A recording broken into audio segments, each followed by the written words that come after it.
So, Mark, did you see CES was in town and they had a drone show? But did anybody give them the memo that we have drone shows every day now, so they're not special anymore? I mean, I missed the drone show. They kept right before I got there, right after I leave. I'm kind of sad that I didn't get to see them. This looks really cool. I still think Stranger Things is the peak. That's what everybody else is shooting for. That was such a cool one. I think they've lost their novelty at this point. There's just too many of them everywhere. After like a week.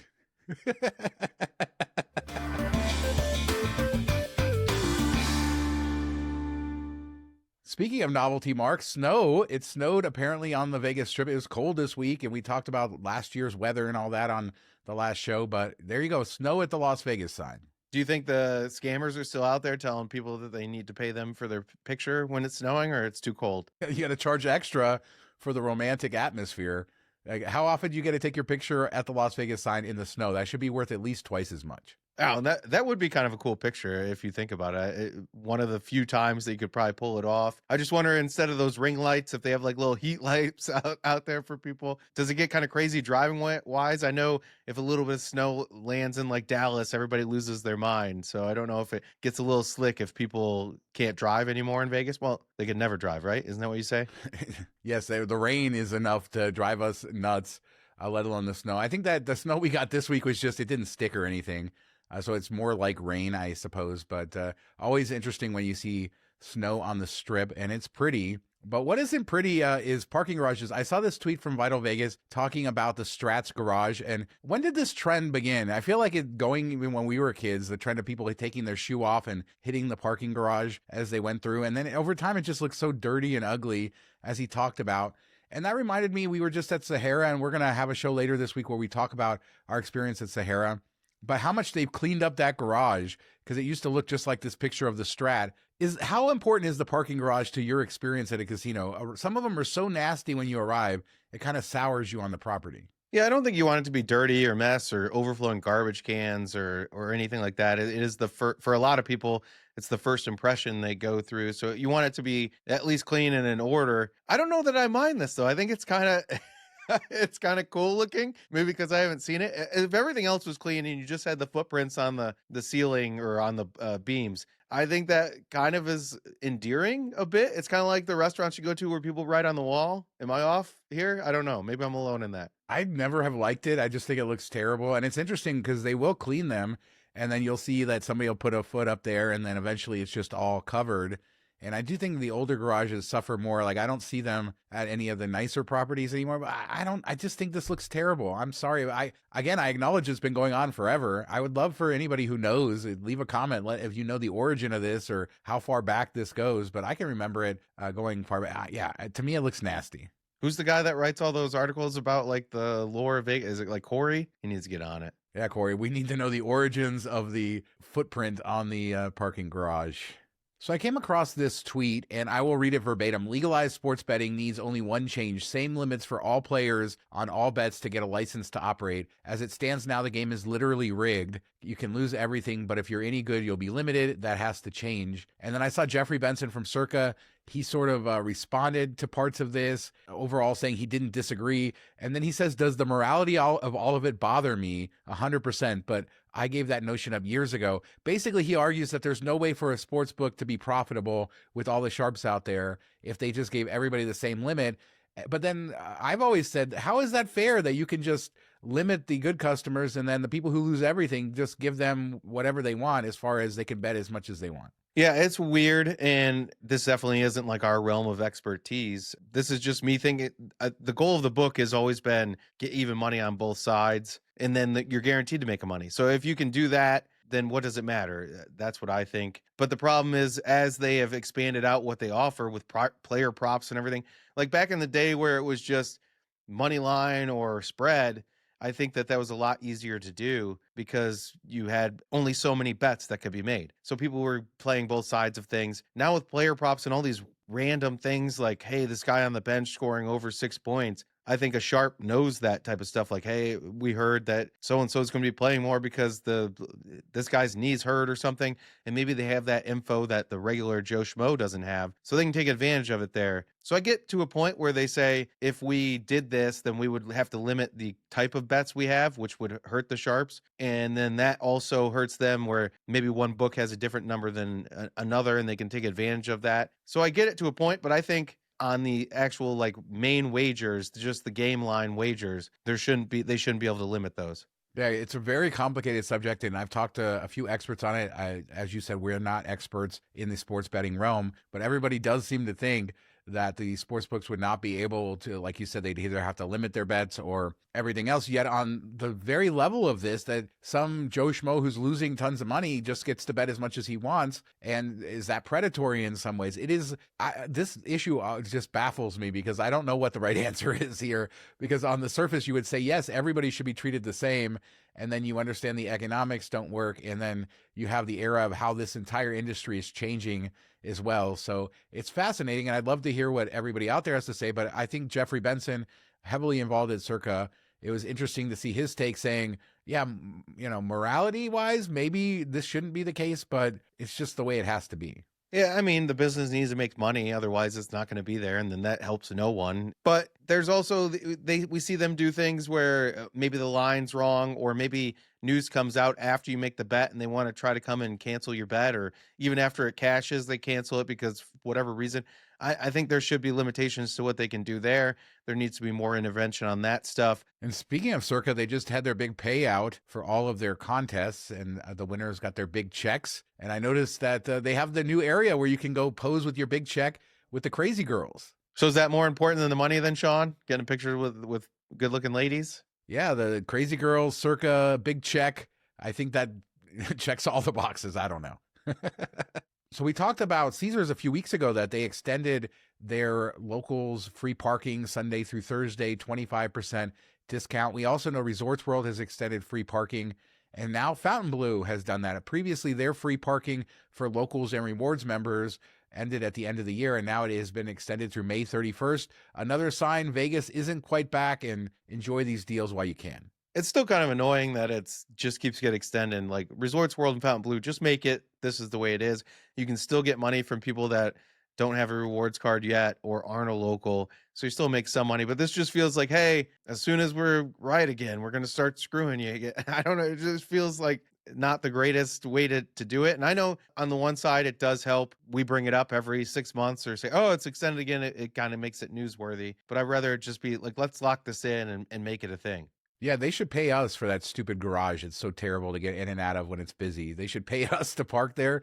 I don't know. I'm glad that they're doing this. It's clear we're not going to get anybody to come out and say, this is our perk forever, but they're going to continue to roll it on. And yeah, it's nice to have more options on the strip where you can just go park and not have to worry about a 3-hour limit for a local or whatever. So good on them for that. As a reminder, we have our Patreon. $5 a month gets you access to our weekly after show, plus more bonus content and stuff happening in February. We are launching a new tier, changing the pricing, but if you sign up now, you get access to everything locked in at the $5 price. Patreon.com/MTM Vegas for all the information. And thanks to everybody who supports us over there. So Las Vegas has a hometown airline, in case you didn't know that. It's Allegiant Airlines. Their names on the stadium, for example. Nobody knew everybody knows. It's a big secret.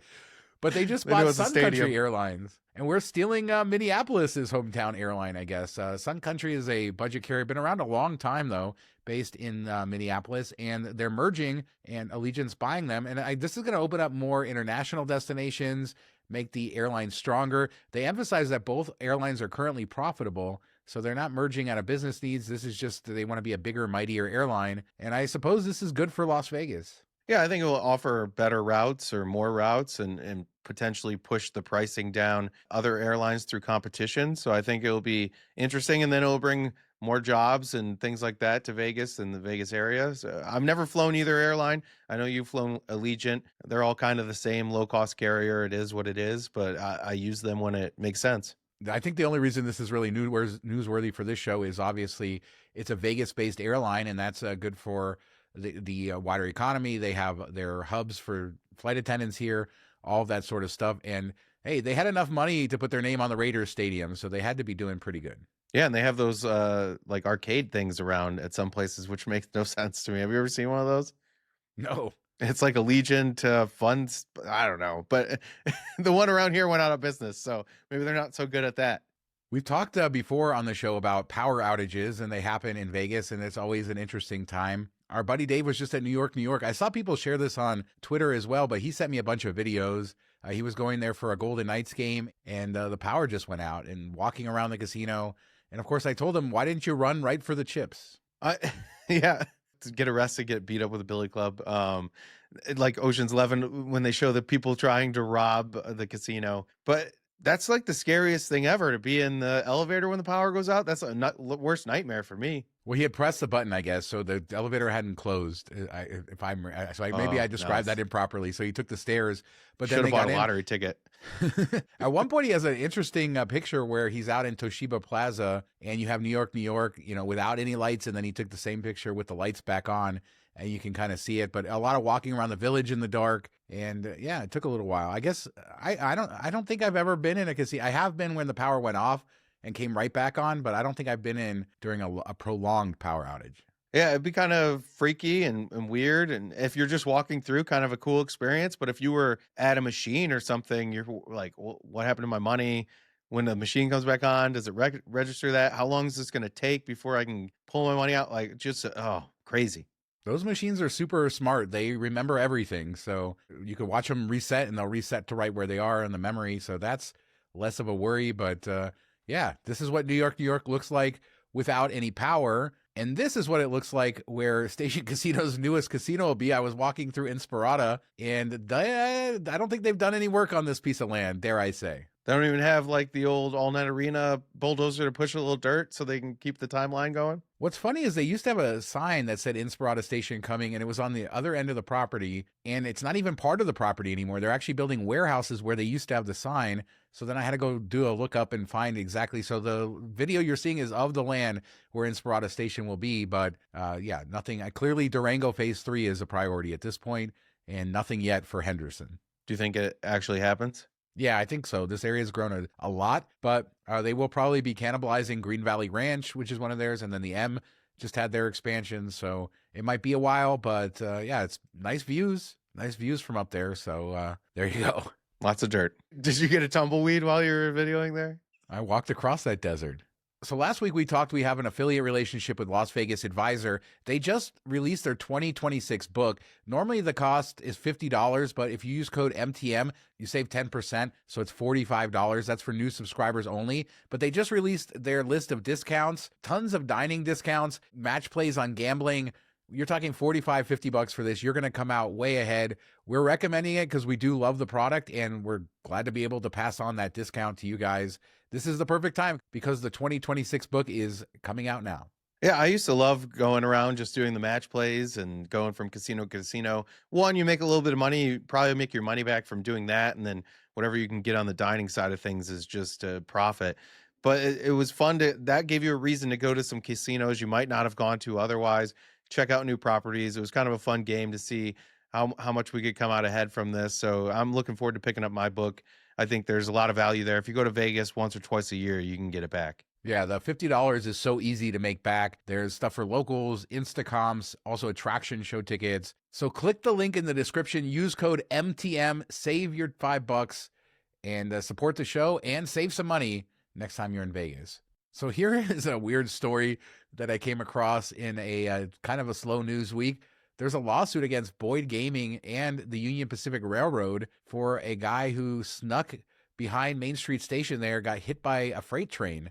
And I think he had to have amputation. And they're saying that there was a hole in the fence and that Boyd Gaming and the railroad should have known about it. And it's their duty to keep people out of there. I mean, aren't there exposed train tracks everywhere? Like, shouldn't we know not to be in the path of a train? This is a hard one. I mean, I feel terrible for the guy. Yeah, horrible accident, and it sucks. But there has to be some personal responsibility here. But we see this, people break into houses and then like slip and fall on the way out. I don't know, maybe that's an urban legend, and then sue because there was ice or something. It's kind of crazy. the world we live in. I would assume that this will get settled for something because there probably is some liability there if there was actually a hole. When I'm reading all this, I'm expecting some like over the moon number, and then you see $75,000 between these two companies. I'm sure they offer something lower and just say it's cheaper than paying attorneys, and that happens. But I want to know, like, where are you going? What is on the other side of those tracks that's worth cutting across to? And let's close with this. The Boring Company, full self-driving. Here's a video, Mark. We talked that they were testing this, but I found this video on X of the Tesla full self-driving in the Vegas Loop tunnels. The future is now. Yeah, I mean, it's impressive. It's cool. We finally got somewhat to where we were hoping to be. And I'm guessing after however many hours they want to do this with a driver sitting there, they'll feel comfortable having no driver there. But we just saw Zook get kind of messed up in the middle of the strip, and there's got to be room to open doors in there. It doesn't look like it when you see it on the video, but there must be room. That just makes me so nervous if you get like stranded there, how you're getting out or how somebody's getting in to get you moving again. Well, it is fairly tight in there, but there definitely is room to open the doors in the cars. But, there's been talk about bigger vehicles, the Robo-Van. We saw the leak of the Robo-Van, a year or two ago, and they said it. And so we kind of got some more information. The Review Journal got an exclusive tour of what's going on with the Vegas Loop and provided some insights into that, including the Robo-Van, how they say at full build out, it won't really actually be used day to day. They'll have 1,200 vehicles, they say, in the tunnels at full build out. And then the Robo-Van would be used when you have like maybe Allegiant Stadium, you have bigger events where more people are going to the same place. But for the most part, it's going to be these Teslas driving down there for years to come. No, and it was interesting to see that they said they would probably have all the big part of the loop or the strip part of the loop done already if it wasn't for all these permit issues and delays on that side of things. Yeah, they made a big point of that, talking about how SpaceX and obviously Boring, owned by Elon Musk, SpaceX largely owned by Elon Musk, but saying how SpaceX has been able to sort of automate the approval process for their launches, and they're trying to get that same sort of permitting process here for their stations and stuff, because they said that, yeah, they would already be done. I don't believe that, Mark, for a second, that they would already be done if they just magically got all these approvals, because we've been talking about them getting approvals for years. But yes, he did say that exactly it would be done by now. And then they kind of hedged themselves. They said that by 26, the Vegas Loop sort of will be up and running, but they're not counting going to Chinatown. They're not counting Allegiant Stadium or some of the other tunnels. So they also started this week their airport rides, which we've talked a little bit about, and they talk about phase one is going to, so right now you're just leaving from the casino. Let's say you're at Encore and you're going to the airport. It's just picking you up at that station and then you're driving to the airport. But they're going to build that first station, I think, is right across from Virgin Hotels. So that'll be phase one, is that you'll take the loop to there and then go the few blocks to the airport. And then phase two will be that transportation center they're building, which we've talked about near Tropicana. And then they said the final phase, maybe someday in our pipe dreams, would be to have an actual transportation station on the airport proper. But it's still a long way to go. 1,200 cars at one time. This is just more of them kind of saying what the future is. The truth is, though, that their University Center tunnels are heavily under construction and they will be opening next year. I believe that anyway. Does 1,200 cars seem less than you would have expected? I mean, at once underneath, I mean, it sounds right, but what's the capacity? They've said all kinds of weird numbers.